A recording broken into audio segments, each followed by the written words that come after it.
Sapere aude. Dare to know. A podcast for those of you who are eager to know and learn things.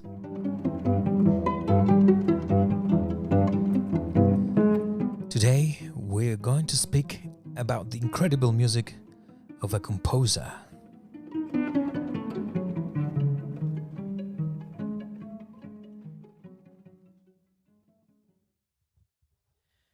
It's often said that a great deal of discoveries are made just by chance, but it is equally said that chance does not exist.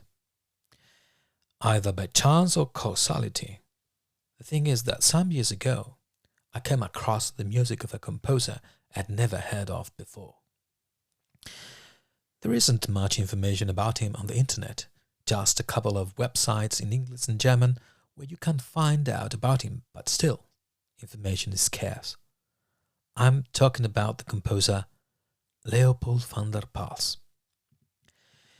Listening to the album The Unity of Opposites by the Počekin brothers, Mikhail and Ivan Počekin, on the label Melodia, I had the opportunity to discover the 12 duos for two violins by a Russian composer who is quite unknown for the general public, Reinhold Glier.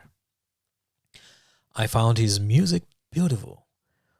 One day, while interviewing Mikhail Počekin, he told me he hoped that after their recording, more and more musicians will play Glier's music so that more and more people would get to know him. My curiosity made me listen to more of Glier's music, and by the way, I recommend you to listen to the recording of his Symphony No. 3 by Joan Falletta and the Buffalo Philharmonic Orchestra on Naxos. I wanted to find out about Glier's life. I did so, and lo and behold, I ended up coming across the name of the composer I mentioned earlier, Leopold van der Pals. I immediately downloaded the few recordings available of his chamber music back then, works for cello and piano, and Sonata-Duo, Trio and Three Fugues, both of them on the Danish label Polyhymnia. I was surprised by the scherzo of the Sonata-Duo for cello and violin opus 55. It sounded so modern and genuine. There is also a recording of his Symphony No. 1 in F-sharp minor on the German label CPO, which I recommend as well. The little music we know of Leopold van der Pals is thanks to the efforts of one of his descendants, the Danish cellist Tobias van der Pals. The German composer and organist Wolfgang Graf has also written about Leopold van der Pals. It is from them both that I took the information which follows. I do encourage you, though, to follow your curiosity and to listen to the music of Leopold van der Pals. Leopold was born in the Imperial Russia, in the city of St. Petersburg in 1884. Culture was very present in his family. At age 12, he improvised on the piano and, encouraged by his grandfather Julius Johansen, a counterpoint professor and director of the Conservatory of St. Petersburg in the 1890s, he started to write music. Internationally renowned artists such as Pablo Casals, the brothers Tchaikovsky and Anton Arensky used to visit the home of the van der Pals and play music there. That was a source of huge inspiration for Leopold. Since he was the elder son, his father wanted him to study law and take over the family business, a rubber factory called Treugolnik. It was then that the mother of Leopold, Lucy van der Pals, persuaded her husband to allow their son to follow his musical path. At age 19, Leopold left Russia to continue his studies in Lausanne, Switzerland, with the famous composer and theorist Professor Alexander de Neres and with the cellist Thomas Canives. It was then that he started a cosmopolitan journey which marked his music. In 1906, he married to Marussia van Bese. She was of Russian origin and the niece of the German writer and Nobel laureate in 1910, Paul Heise. By the way, Heise was considered the best genius after Goethe. Robert Schumann and Hugo Wolf, among others, put music to some of his poems. 2 years later, in 1909, their daughter and only child, Leah, would be born. Marusha's passing away in 1934 affected Leopold deeply. He withdrew himself to Ascona in Switzerland and mourned his wife's death. In Ascona, Leopold wrote 80 poems dedicated to the memory and love of Marusha. He selected 45 out of those poems and set them to music. The resulting work was his Opus 96, In Memoriam, subtitled To My Wife's Spirit. Finally, Leopold settled down in Dornach, where he lived for 31 years, until his death in 1966. Leopold composed a total of 252 works, among them symphonies, operas, 700 songs, and chamber music. He had a very close relationship with authors, musicians, artists, and poets of his time, among others Rudolf Steiner, Andrei Bely, Rilke, Rachmaninoff, Koussevitzky, Scriabin. Leopold van der Pals remained a true European for his entire life. Born and raised in the Russia of the Tsars, of a Dutch father and a Danish mother, studies in Germany and Switzerland, where he finally settled down after long years of traveling. He spoke at least 6 languages, most of them fluently, and his friends and acquaintances came from all over Europe, not only from the music scene, but also from all culture and literature circles. Sometimes you have to pull the thread to discover a new world, and it seems to me that the music of Leopold van der Pals is a whole new world yet to be discovered. And to discover this world, we have with us today to the man himself, Tobias van der Pals. Hi, Tobias. Hello, Michael. Nice to meet you like this. Yes, and thank you for a wonderful speech about Leopold. Yeah, because we don't know each other in person. We've been speaking via internet, so to say. Yes. But yes. I'm really happy that you're here. And let me explain for those listeners, eventual listeners who listen to this program, to this podcast, why I wanted to have you here with us. So this series is called Sapere aude, and it's a series of podcasts on science, literature, arts, music, of course, and history.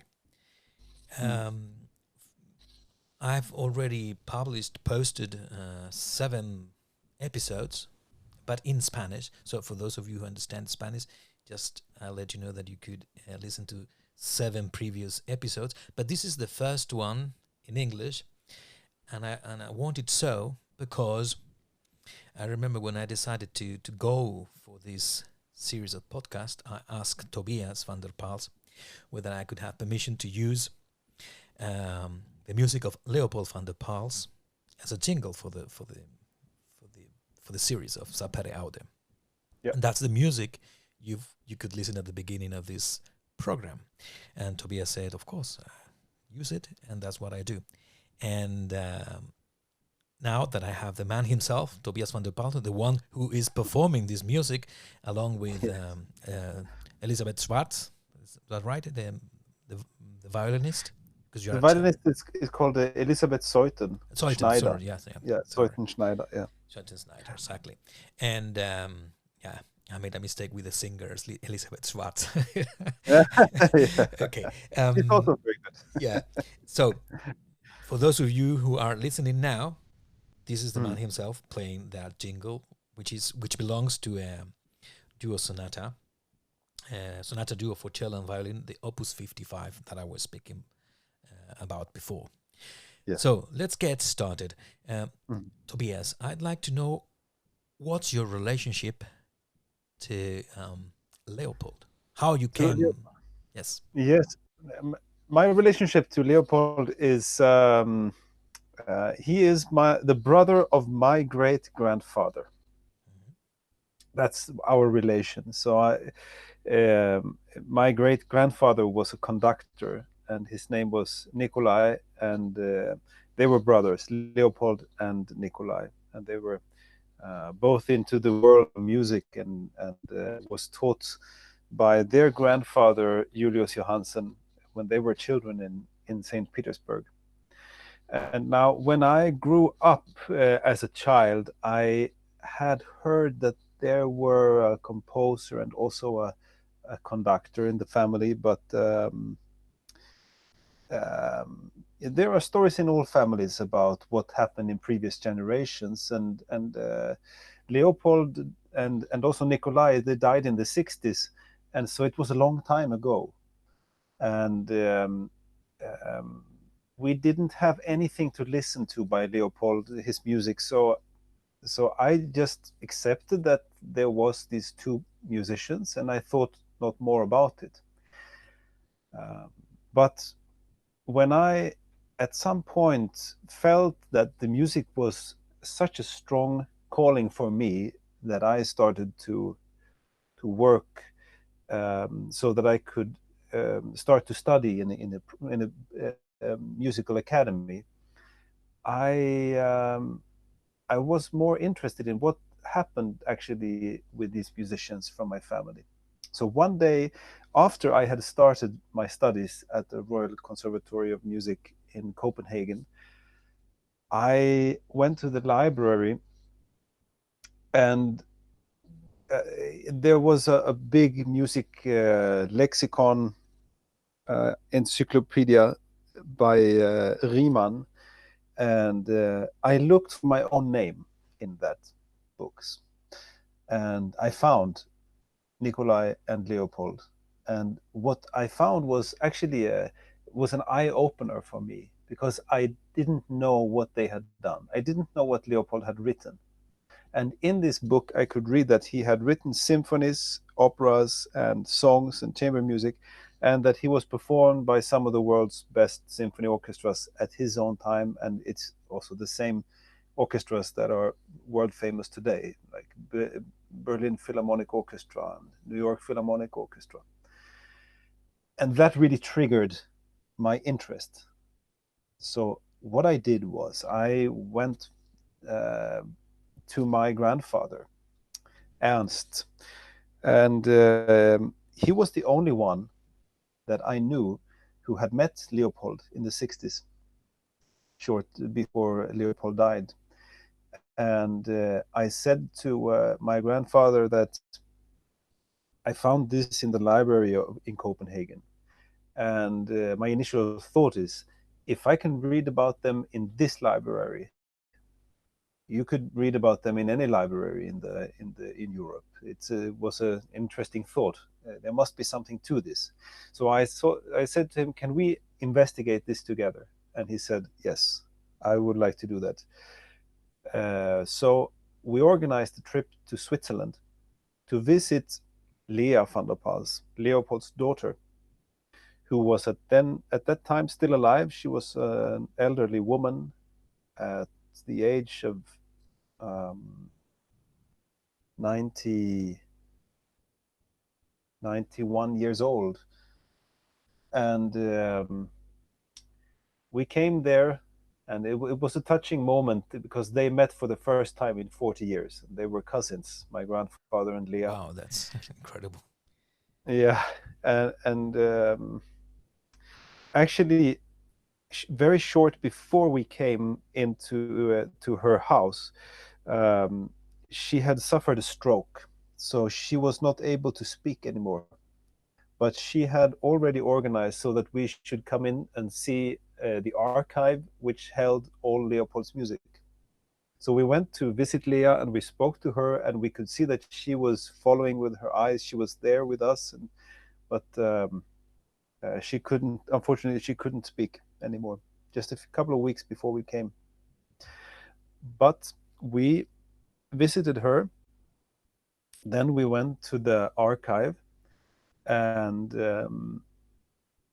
we came in, and there was a man greeting us, and we were shown to a room, and in this room there were several cupboards, and they were opened, and they were all filled with music, handwritten thousands of pages of handwritten music. What? That's a And great discovery. yeah. That was, and then he said, "This is all by Leopold von der Pals," and I was just amazed.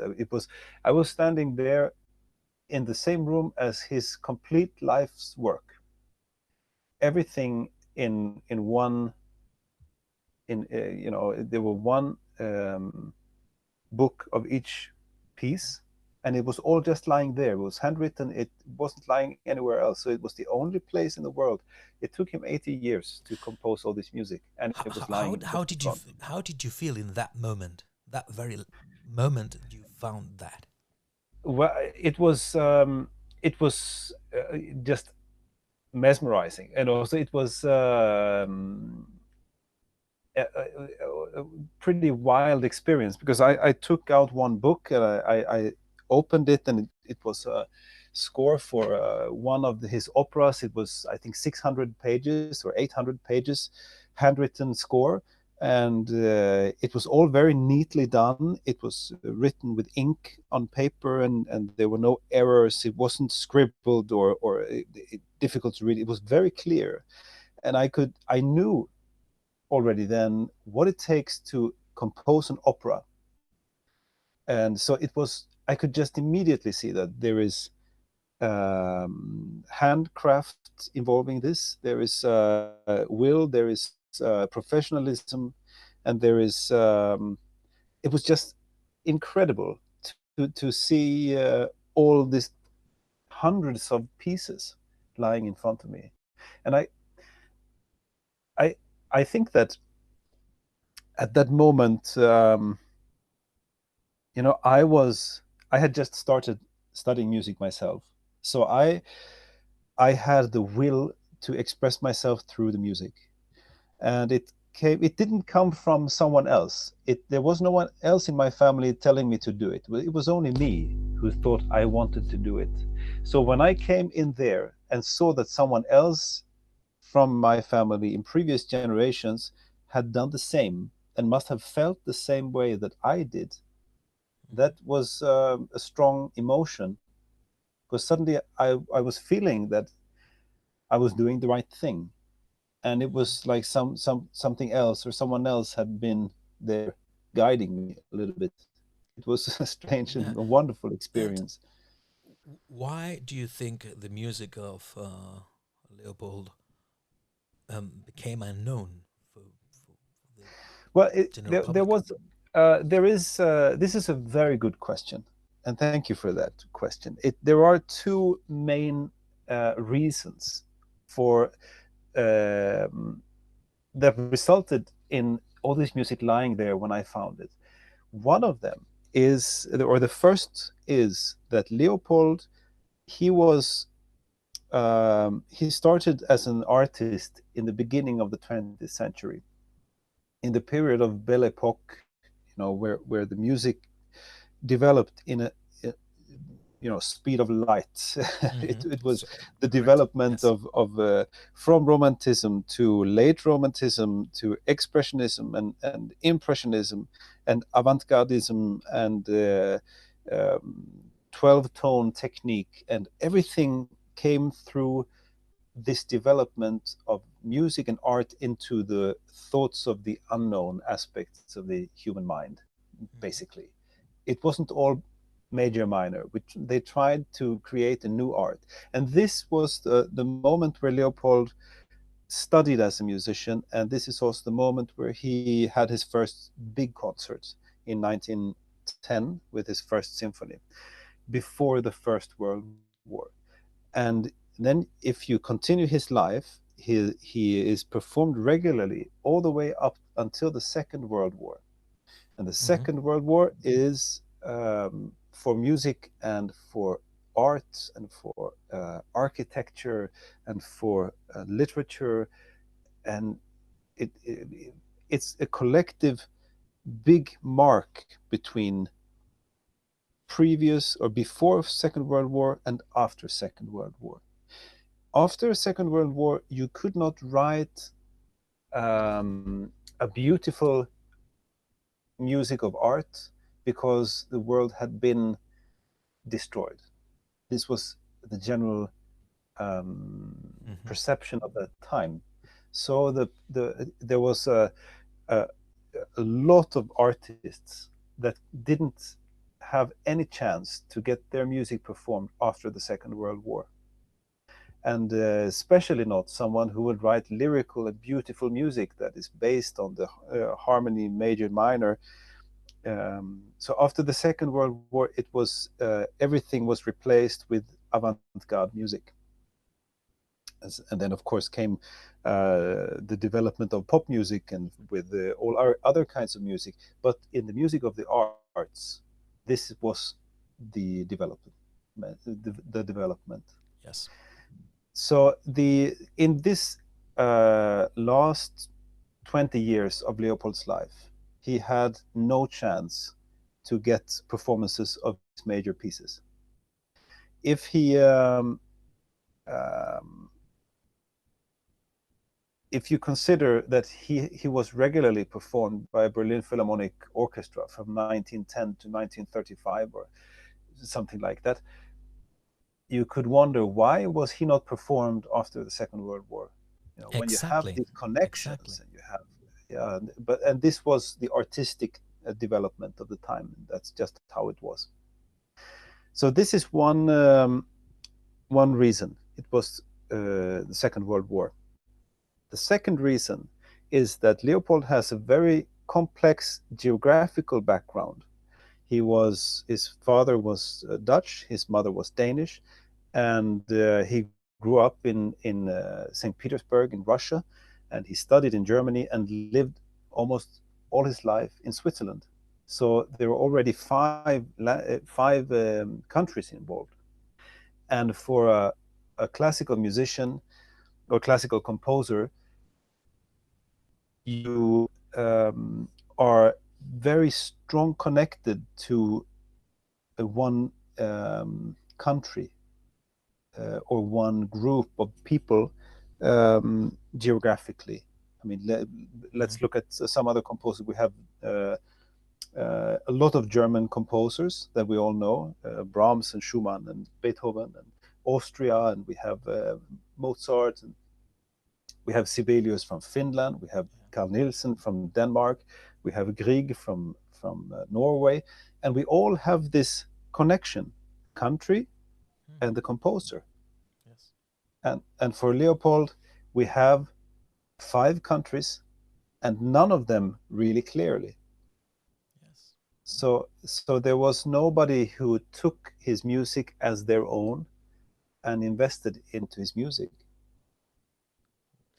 One question, because um, how did you manage to have the music of Leopold premiered or played again, so to say?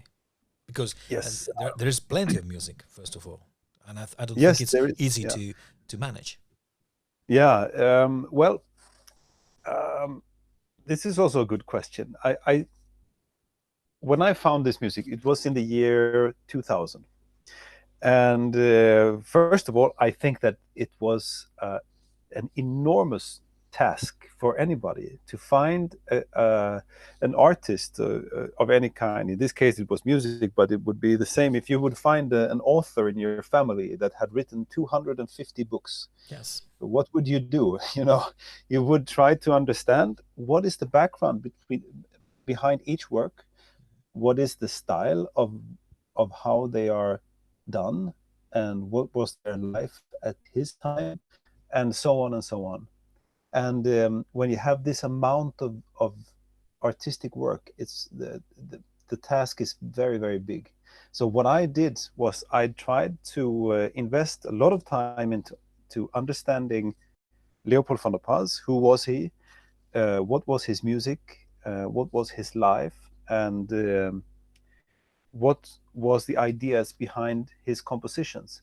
And when I in this work, the progression made me find some pieces that I found interesting to start with, and also because I'm a cellist, I started to practice the cello pieces, and then I've just worked on one piece after a time, and you asked how to get these performances and recordings. Well, basically, I think that Leopold himself has a very big part of that, because if his music was not of high quality and interesting artistic value, then I would have a very difficult job. Yes, But I agree with luckily you. for me, his music is fantastic, and it's also interesting. So that means that I have been able to find musicians that will play it with me, and also orchestras that are willing to play his music. For me, it was also a great discovery the first time I learned about Leopold Mhm. van der Pals, because for me, I mean, I wouldn't have said you. We always think, oh, we've listened to everything, we know everything, and then suddenly something new comes up, and it's like in the end like a miracle, I'd say. Yeah, yeah. Yes, I'm very happy that you tell me about your experience with Leopold's music, because I can tell you, when I found all these 250 pieces, it was, when I started to look at the new piece, it was like walking into a desert island. It was like I was seeing a musical and artistic work that nobody had seen before me. At least no one alive today had seen it before me. So when I started to work on a piece, it was very private and very personal. And so what happened was that when I got a big um, a big interest in a piece, and I got a big experience when learning a piece, I could not be sure that others would see the same as I could see, That's also if very you see what I interesting. mean. Because I was alone, and it was. I hope that it wasn't just because I had found all this music that I could also somehow invest into the music, because I really wanted it to be good music, and then it was. So uh, I'm happy that you also got a big experience out of listening to this music, because it makes my feeling valid somehow, if you see what I mean. Yeah, yeah, I understand, and I agree with you. It's for me, I'm always listening to music. I listen to any kind of music you can imagine, Yeah, and the music of the.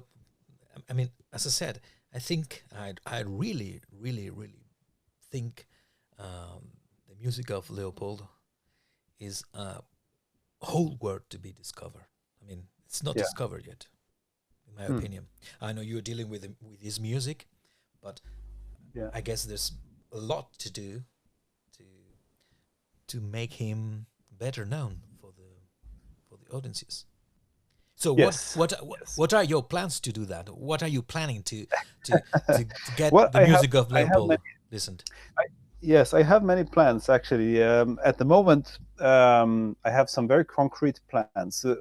First of all, I have signed a contract with a very good music publisher called Edition Willem Hansen. They are a part of the Wise Music Group, and they their music is published worldwide. So the music that will be the music will now be digitalized from the original manuscripts into a playable state and printed, so that people around the world can buy this music and to play it. And this is a very important job, because all the works, I'm actually sitting now next to them, because I have them here in Mm-hmm. my studio. I have all his music here in the handwritten form, so it's just next to me, and it's only here at the moment. Nobody can see it because it's not printed yet. But I in the wish I could future, see that someday. yeah, yes, you're welcome to come and visit me and see my archive. Don't tell me twice because I go there and see. Well, it will be my pleasure. Um, So this work is very important to make it accessible for people around the world to play it themselves. And then second of all, his I I find the new pieces to play all the time, and at the moment I'm preparing to play the first performance, the premiere performance actually, of his first cello sonata, which was written in 1905, 1906. And I found the manuscripts, and I also found out that this piece, which is a cello sonata in 4 movements, which plays about 30 minutes, was actually never performed. And so I will play the first performance with my pianist Pals Scherzo in America, in New York, on November 10th. So if you are in New York or around New York in November, come watch me play this premiere performance in Carnegie Hall. That's an event, I'd say. At 8 o'clock. Yeah, I, that would I, be an I wish exciting. I wish I could go. Yeah, Honestly, I'm afraid I can't in November, but I'm sure Tobias one day we will meet up. I'm quite I'm sure. sure. I'm sure. Sure. It's a matter. Maybe. It's just a matter of time. I'm telling you. Yes, yes, absolutely. Maybe I can tell you just a few sentences about this sonata because it's quite Yes, interesting. please go. In 1905, Leopold had finished his studies in Lausanne. So he was now he had an education as a pianist, cellist, and a composer, but he was unsure of what he wanted to put all his cards on, because he wanted to focus on one thing. And what happened was that he got problems with his lungs. He went to the doctor, and they said, you have a beginning of tuberculosis, so you need to go to a sanatorium. And so he had to go to Davos in Switzerland for a full year to recover from this lung disease. And during this year, no, yeah, he was not allowed to bring his cello to the sanatorium. It was apparently a sanatorium with no instruments allowed. So when he was there, he decided to write something that collected all of his capacities as musician, composer, piano, and cello. So he composed a cello sonata. And it was a big work for him, and it took him months to finish this piece. And when he finished it, he came out and his lungs were cured, and he decided that he would be a composer and not a cellist. Very Now, interesting. why was it not performed then? I guess that it was because very shortly after this, Leopold got married and he went on honeymoon with his wife. And one day he got a telegram from his father saying that, Leopold, you must come to Paris immediately because I'm organizing a festival together with my friend Diaghilev. And it's going to be, it's called Saison Russe. No, it was called Grand Concert de Russe in the Paris Opera. And the idea was Russian composers playing their own music. So for this first festival, Rimsky-Korsakov came, and Cesar Cui, and Rachmaninoff, and Nikish, and Chaliapin, and a bunch of other composers as well. And Leopold came there, and he was staying at the same hotel as these other composers, and they were sitting in the evenings and speaking by the supper. And one day, Leopold decided he wanted to ask Rachmaninoff um, about his music. So he took his music with him under his arm, and he went up and he knocked on Rachmaninoff's door, probably with a beating heart, I would imagine. And Rachmaninoff opened, And what happened was that Leopold came in, they started playing to each other their music, and they became friends. And Leopold asked Rachmaninoff, "What do you think that I should do? Because I just came from this sanatorium. I feel like I've lost a year in my development. I want to get back on track. I want to learn more." And Rachmaninoff said to him, I think you should go to my friend Reinhold Glier. He is in Paris at the no, he is in Berlin at the moment, and I will write to him and ask if you can come. So Rachmaninoff did that, and Leopold went directly from Paris to Berlin, where he continued his studies with Glier. And at this moment, his music took a turn. He started to develop in another direction, and the cello sonata was left behind somehow, Mm-hmm. because he found a new expression. And when that happens, Leopold was only 21 years old when he wrote this cello sonata, so he considered it to be a youth piece. But a couple of years later, or some time later, he revisited the cello sonata and actually decided to include it in his opus count, so it became opus 5A. Um, but it was originally a youth piece. So that's why it was left behind Mm-hmm. without the performance. And when I found it, it was in a bit incomplete state. It was without dynamics and without slurs in the music. So I've used a lot of time um, to understand the very core of this piece, in order Mm-hmm. to put in all these dynamics and understand how to develop the music in the right way through this 30 minutes. So in a way, it's like the music of Bach. Yes, you can say it was only the notes, nothing else. Yes. Mm-hmm. Yeah. Interesting. So while you were speaking, I was thinking that this is a perfect story for a novel or a book on Leopold van der Pals. Yeah. It's Yeah. really it. I mean, when I discovered the music of Leopold and his life Mm, story, mm, I immediately I mean, I was amazed, really. mm, mm. And my thoughts were, how is it possible that his music is not known? But now I understand because of what you said, what you've said before. I can Yeah. understand. There's Yeah.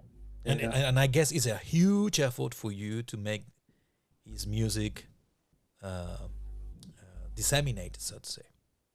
Yes, yes, it's a very big job, but it's very rewarding for me to work with it, because I feel like you know whenever a piece is supposed to be is on a program to be played, the music is digitalized, and when I'm sitting here and I'm looking at all the different versions that Leopold did, and maybe there are parts, and maybe there are a sketch, and different versions of a score, and I prepare it for so that it's ready to be played, and all during all that time, it's almost like it's my piece, you know. It's part of my expression, and it's wonderful to experience this music for the first time, because I really enjoy it so much.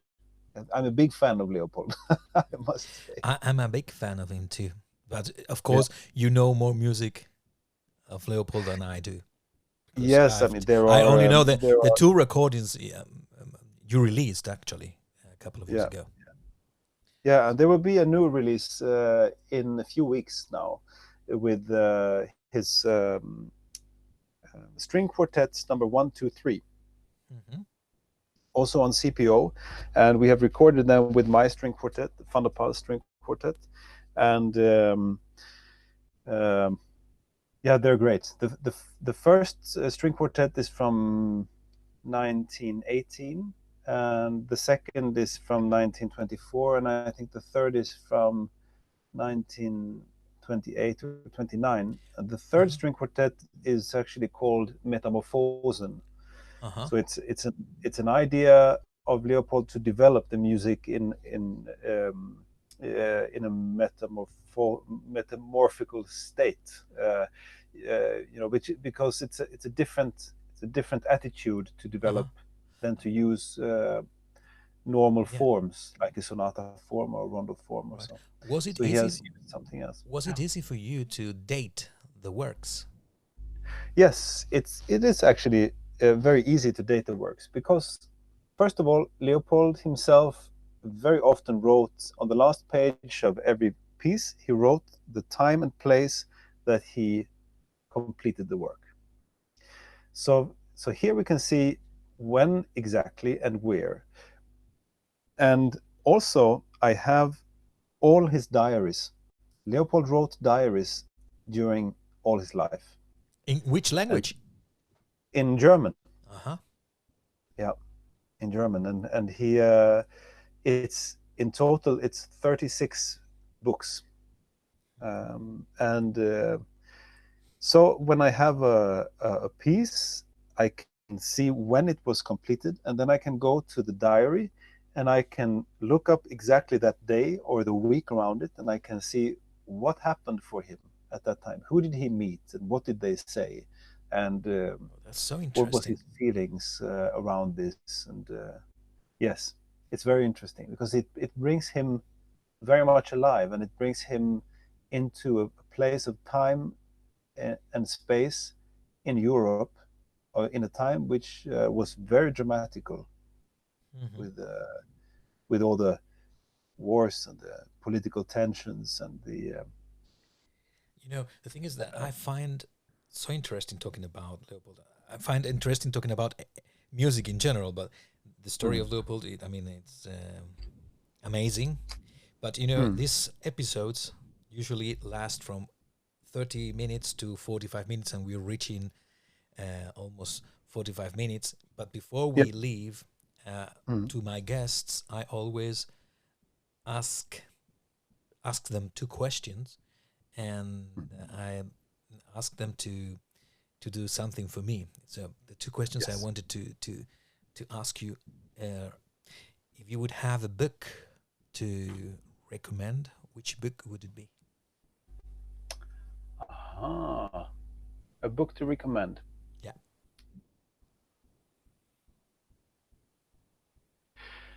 I would recommend to read the early poems by the poet Rainer Maria Rilke.